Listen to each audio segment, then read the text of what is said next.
So I got 7 weeks to convince you all that it's under, not over. 7 weeks. We're 3 weeks in, and folks, I am not winning. This is not good. You know, some people look at that and think, none of that stuff happens. You know who those people are? They're called unmarried. That's right. That's right. I don't know if you noticed, this weekend was a weekend of weddings, and there was a couple here, families at the church. There were others all around the community. My wife's in the wedding industry, sort of as a cake decorator. And this is a big weekend for you. It felt like all the ones that couldn't happen this summer were happening now.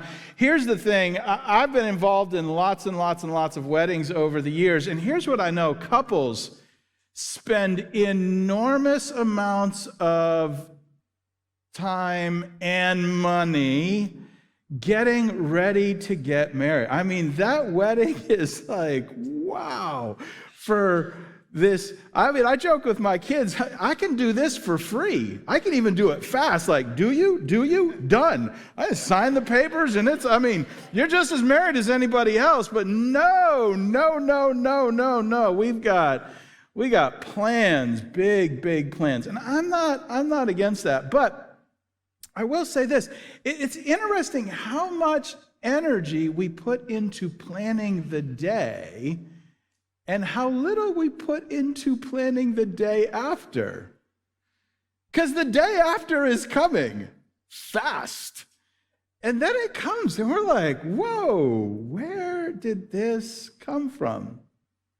Maybe your fights and tensions took a while before they settled in. That was not the way for Tammy and I. In fact, while we were dating, we never fought. I mean, literally, I never remember us having a dispute. I mean, other than the time we broke up, but that's a separate issue.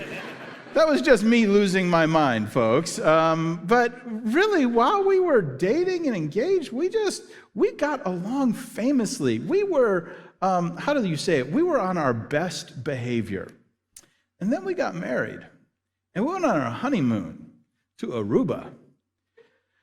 We have never been back to Aruba since. You know why? No good memories. None. We were there for 7 days, and we jokingly referred to it as 7 rounds. We had never argued, and all of a sudden, there was this conflict and tension in our marriage. That's probably a story for another week. You'll have to come back next Sunday to get that. How's that for a little bit of a teaser? But here's what I know. Couples often find themselves locked in a tug of war, pulling my way, and your way, and my way, and your way, and my way, and your way. We're like it describes in James chapter 4 and verse 1. It says, "What is causing quarrels and fights among you? Don't they come from the evil desires at war within you? You want what you don't have." Well, that sums it up. We want our way. We want what we don't have. And when we get married, we realize all of a sudden something that hadn't fully occurred to us before. I no longer get my way all the time. That's the essence of singlehood. And this tension, this tug of war, my way, my way, your way. This is as old as the story of humanity. In fact, we find it in Genesis 3. I want to be very clear, not in Genesis 2. We find in Genesis 2 the story of how God created and what his plan was. That helpmeet, that one who rescues us, that partnership. But in Genesis 3, we find the story of the fall. We find out what happens when sin seeps into the world and into our lives and corrupts us forever. And in a very important verse in Genesis 3 and verse 16, it illustrates this, and it illustrates it in the context of marriage. Let me read to you just a portion of it. In Genesis 3:16, in the latter part of the verse, it says, "And you," speaking to women, You will desire to control your husband, but he will rule over you. So from here, we encounter this tension, this pulling, my way, your way, my way, your way. It's the tension of the fall. It's a tug of war between husbands and wives. It wasn't a part of the original plan, but there's a tension. My way, your way, my way, your way. I want to spend a little bit of time this weekend talking about conflict. This is almost a 3-part series. Last week, this week, and next Sunday, we're going to talk about forgiveness. But I want to settle in on conflict because marriage can easily become a fight, a tug of war over where we draw the line. Because in that tug of war, we're all drawing the line. We're drawing the line 50-50 or 60-40 or 55-45 or 51-49, or we're drawing the line somewhere. And we draw the line in all areas of our marriage, right? We draw the line about money. I'm going to make this much. You're going to make this much. I'm going to spend this much. You're going to spend this much. No, you're spending too much. No, I'm spending too much. You're not spending enough. Okay, nobody ever says you're not spending enough. But we draw the line, and then we have tension over the line. We have tension over the kids. We're going to have this many kids. We're not going to have that many kids. The kids are going to do this. The kids are not going to do this. The kids should do this. The kids shouldn't do this. Why did you have kids? Why did you have kids? I don't know. That's a good question. That's another series of messages. We draw lines and then we create tension over those lines. We have lines about our schedules. I'll be home here. You'll be home there. This is how much time we'll spend on this. No, this is how much time we'll spend on this. And we're pulling. I thought you were going to be here then. I thought you were going to be here then. I want to be able to do this. Yeah, but I want to be able to do this. And there's tension. Pulling. It's a tug of war over where we draw the line. And the reason it's a tension, because there's a broken part of us that wants our way. One of the things we do for couples that are getting married at Cape Cod Church is we do a premarital assessment. It's not a test that tells you whether or not you can be married, but it's an insightful survey. It takes about 45 minutes each, and it produces this 16-page report. And it just goes into who you are and who your partner is, and it runs through all the details. A few years ago, I was doing the training to administer assessment. We've got a few of us here that administer the survey. And I was doing the preparation for it because I had seen the work, and man, I'm like, wow, what an incredibly useful tool for a couple getting married to have something they can look at and walk through and wrestle with and discuss together. And so I went through the training and got all done, and at the end of the training, they say, and it's counselors and pastors who are doing this. At the end of it, they suggest, hey, we're going to give you one of these free, and we suggest you and your wife do it.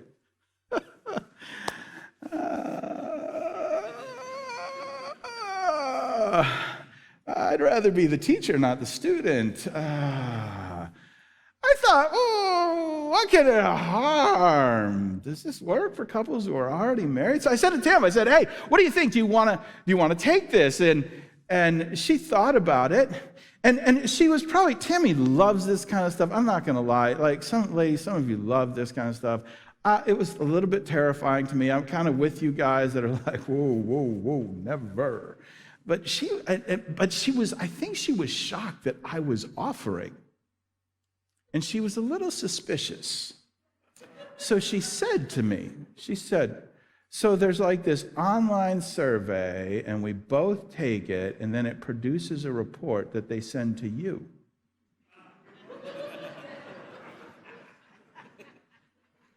You're getting it already. She's like, I'll do it on one condition. You don't look at it before I do. We look at it together. Because that was my one advantage. I could prep. I could prepare. I could have advantage. I could know what to say and know where the problems were, and I could explain things away if I had just a little head start. In other words, I was saying this is going to be a tug of war, and I want to win. Drawing the line and fighting over the line. Sometimes in marriage, we find ourselves at an impasse, an unbreakable deadlock of conflict. And the reason we find ourselves there is because we are broken. We're not perfect.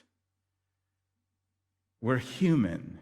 And part of being human in this life is that we are broken, sinful people that want what we want.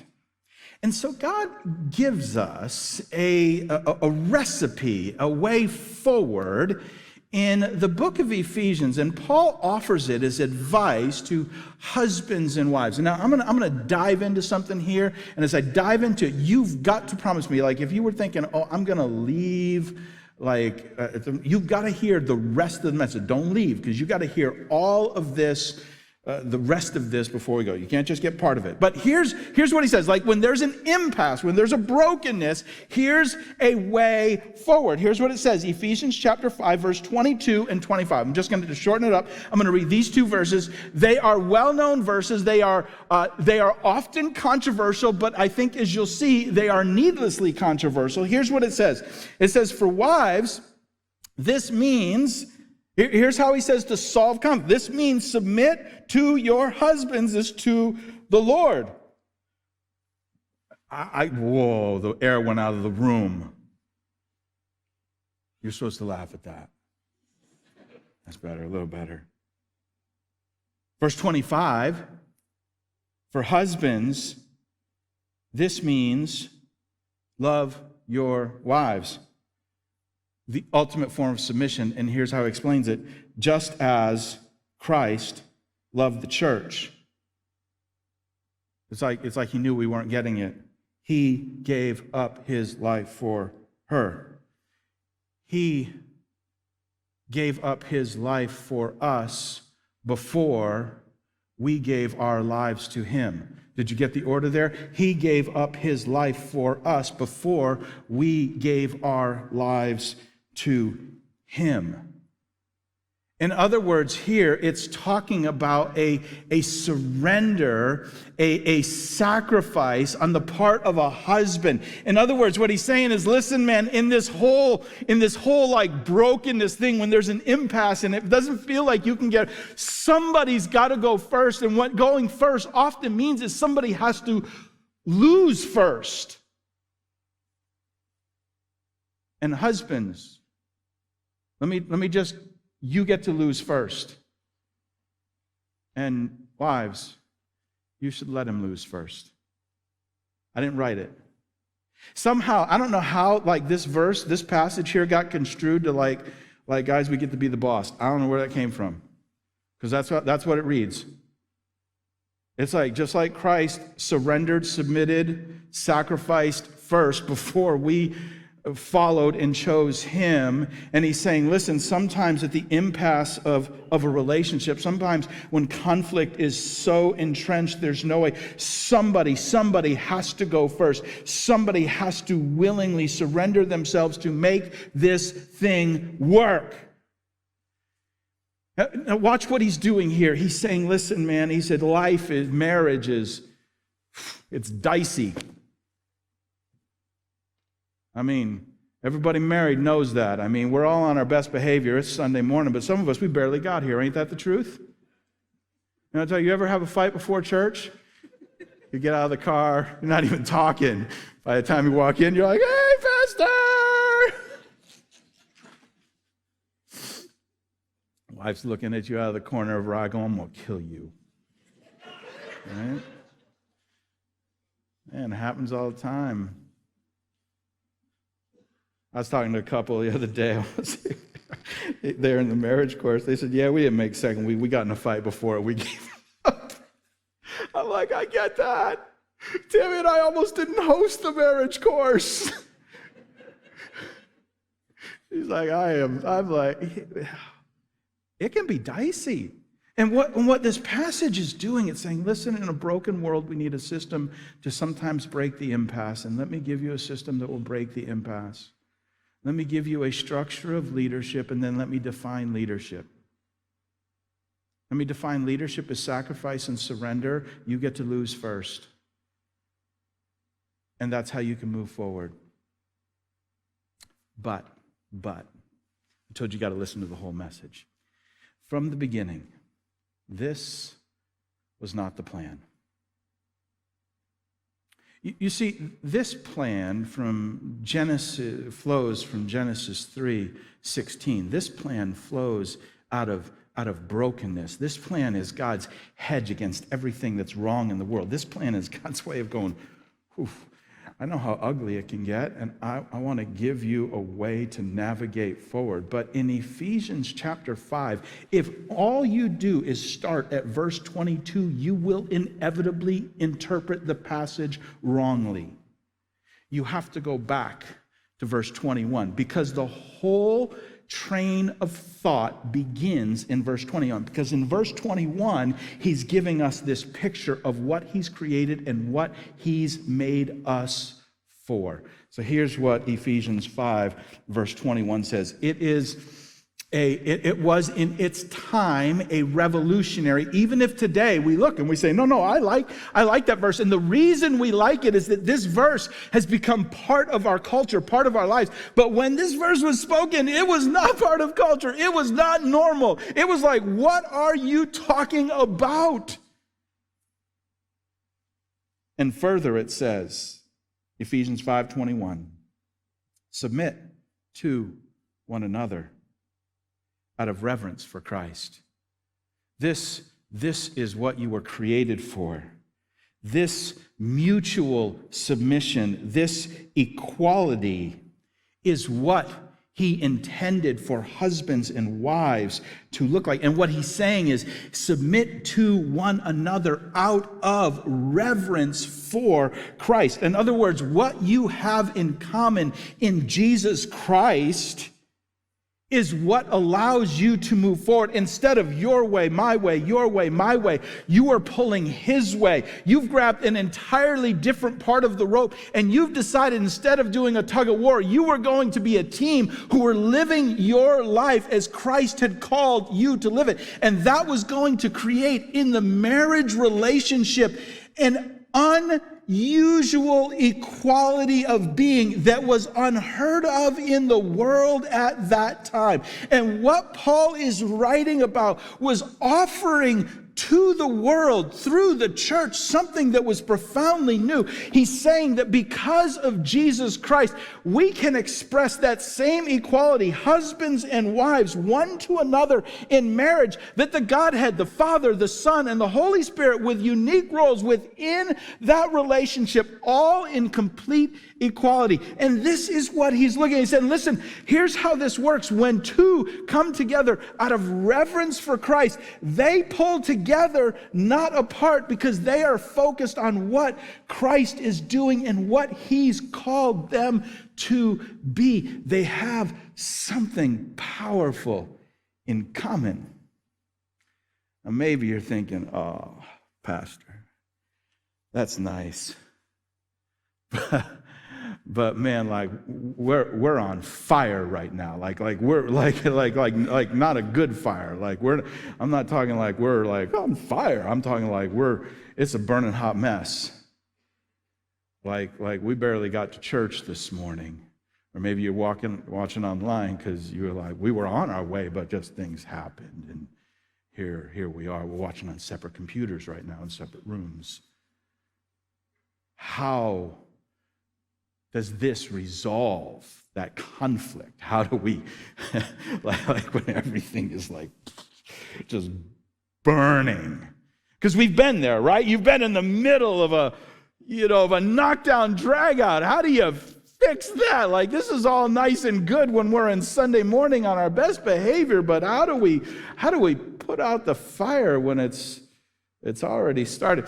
Remember Remember when you were kids, they would come to school and they would do that little fire prevention thing, and they would teach you, like, if you caught on fire, I hope you've never had to use this, but maybe you did, right? You would stop, drop, and roll. Remember this? Stop, drop, and roll. Stop, drop, and roll. It's easy to remember. Stop, drop. We all remember it. I just want to, like last week I did left, right, listen, reflect, listen. I want to offer you another one because it's stop, drop, roll, because there's actually an analogy here that I think helps all of us to walk through conflict in our marriage relationship and what it actually functionally looks like. Stop, drop, roll. Here's what I mean. Stop. Sometimes you have to literally stop what you're doing and count. And here's what I mean by count. Stop and count. Categorize your conflict. Some years ago, I passed out a conflict category card. I've seen these on people's refrigerators. It's been a long time ago. It started, the conflicts, it was on a scale of 1 to 10. It started with number 1, no big deal, and number 9 was over my dead body, and number 10 was over your dead body. I created that part of it right there. That was my addition. Your dead body, my dead body, right? And what I'm saying is sometimes we have to step back and we have to count. And by count, I mean like stop what you're doing for just a moment and step back in that conflict. And by the way, this conflict works in any arena. You can use this system, but wow, in marriage is it important? Because we ask ourselves, what am I so angry about? Not the moment, not like, what is it really that's driving me, and why? Like, how important is this to me, and how important is it to my husband or my wife? Because you're going to find not everything in your life is a 10. If everything in your life is a 10, something is wrong. But you're going to find some things that are a 3 or a 4 for you are a 10 for them. I tend to be the one who goes to bed first in our house. I'm up first, in the bed first. And part of the reason is it's like there's nobody else around. It's my space, and I can read. And sometimes I'm reading a paper book, and I got the light on. Sometimes I got my Kindle or my iPad out, and that backlight has got like 10,000 lumens, and the whole room is illuminated. And Tam will come in, ready for bed. And usually when she does, she comes in, and there's some conversation about time is up, like time is up on the reading, And I've learned to interpretate her tone, like on a scale of 1 to 10. So when she comes in, she goes, "Hon, I'm really tired. Could you turn off the light?" That's like a 3 or a 4. I can usually negotiate another chapter out of that. Like, I know, it's like, okay, like I really want to finish this chapter, and if I just say, I'm almost done with this chapter, it's another 10 or 15 minutes, I'll probably fall asleep while I'm reading it. I can, because if she asks me. I also know that sometimes she'll come and she'll go, "Turn off the light." There's no question, there's no prelude, it's a 10. And I know there's not an option. I'm like, and I have to decide, how badly do I want to finish this chapter? How much do I want to pay for those extra 5 pages? You see, this is what categorizing conflict looks like. Now, let's just stop. Here's the second. Stop, drop. Here's what I mean by drop. Drop to a knee and pray. It's an easy way to remember it. Here's why I'm saying that. I'm not saying that to be like overly pious or spiritual. What I'm saying is that you have something going on in your head, and you need some place to practice it before you let those words come out of your mouth. Practice it in prayer. If you're angry, before you spread that anger to your spouse, tell God what you're thinking. If you need to be angry in prayer, get angry in prayer. If you're sad in prayer, be sad in prayer. But work it out there, because here's what I know. When we stop, when we drop to a knee, when we pray, when we walk through it in prayer, when we let that anger, that sadness, that struggle, when we let it work out of us in prayer, something happens. In the quietness of that moment, here's one thing that happens. I hear God whisper. I can't hear it anywhere else. But God has the chance through His Spirit. I'm not talking audible voice. I'm talking through His Spirit and the word that rests in my heart. God has a chance to speak to me and say things that I might have needed to hear, but I was too busy, too angry, and too quick to react to hear otherwise. But because I've stopped and I've dropped, I can hear Him saying,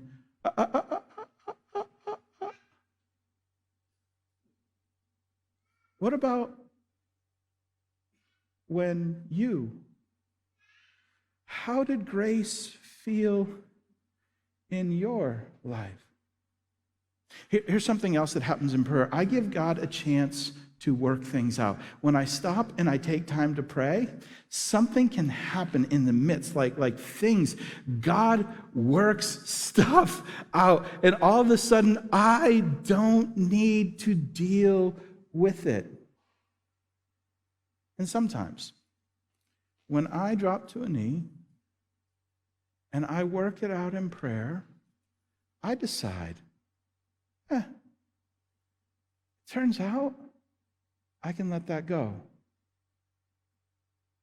I don't have to be wrapped up and angry over everything. Stop, drop, roll. Here's what I mean by roll. I mean roll over. Roll over is different than pushover. Roll over is your choice. Pushover is when somebody else pushes you. What I mean by rollover is, I mean there's a hard side to you and a soft side to you. Which is your spouse getting? John Gottman, who wrote the book 7 Keys to Highly Effective Marriages, is really just one of the leaders in this field, and I've spoken about him before. He ran something called the Love Lab. Creepy name, but he's a researcher at the University of Washington, and for decades now, he's been studying couples who were married, and they've come up with a series. They call them the 4 Horsemen of the apocalypse of marriage, and they have come up with a system where if they can observe you in their lab for 15 minutes, they can predict with 94% accuracy whether or not your marriage will survive. How terrifying is that? Like, do not hang out with this guy for 15 minutes. 10 minutes is the top limit. It's like, hey, nice to see you, gotta go. 10 minutes is up, gotta run. They say the number one thing that they've noticed in couples who simply cannot navigate conflict and tension is what he calls a harsh startup. They've noticed that in those couples, when the conversations begin with a harsh startup, with criticism or contempt, and contempt usually shows up in the fashion of sarcasm.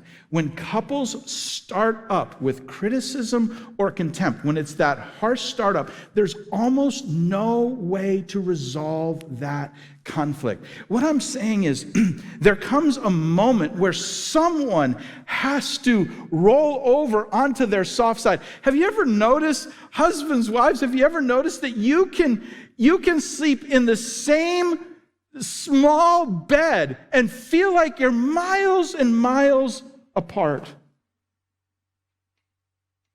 You ever been angry and created a wall of pillows? Did you ever just turn your head in the other direction to create space and distance? This is the picture I'm saying. Somewhere, sometime, someone. And this is so hard when you're locked in conflict and you're mad and you feel like you've been taken advantage of and treated unfairly, and you were fighting over that line in the middle, and this isn't what I signed up for. Sometimes the hardest thing, but the most necessary thing, is when one of you just goes, I love you. Tammy and I, just over time, have developed this. You drive me crazy. We'll just say that. We both say it. You drive me crazy. It's usually the beginning. When we get there, because that's how we. I mean, it sounds like sarcasm. It's not. It's our way of kind of rolling over. It's a little bit soft. It says, hey, you know what? This thing is not more important than us. Stop. Drop. Roll. Because you've got to decide. Do you think you can build a better marriage through tug of war? You can't. You can't. But something happens when we put that rope down and we grab the side together and we start pulling in a common direction. And sometimes that requires me to just stop, drop, pray, and then maybe roll. That soft part, that humility, that mutual submission that Ephesians chapter 5, verse 21 says is the hallmark of people who've decided that Christ will be at the center of their marriage. Would you bow with me? Our heads are bowed, our eyes are closed. I want to specifically pray right now for couples who may just find themselves in a bit of a tug of war. I don't have a single solution. I don't have an answer that makes all of those things go away. But I do know that this principle that's embedded in verse 21 is at the heart of what God has called us to be, that because of what Jesus Christ has done for us, because of who he is, and my desire to be like him, I can roll. I can surrender.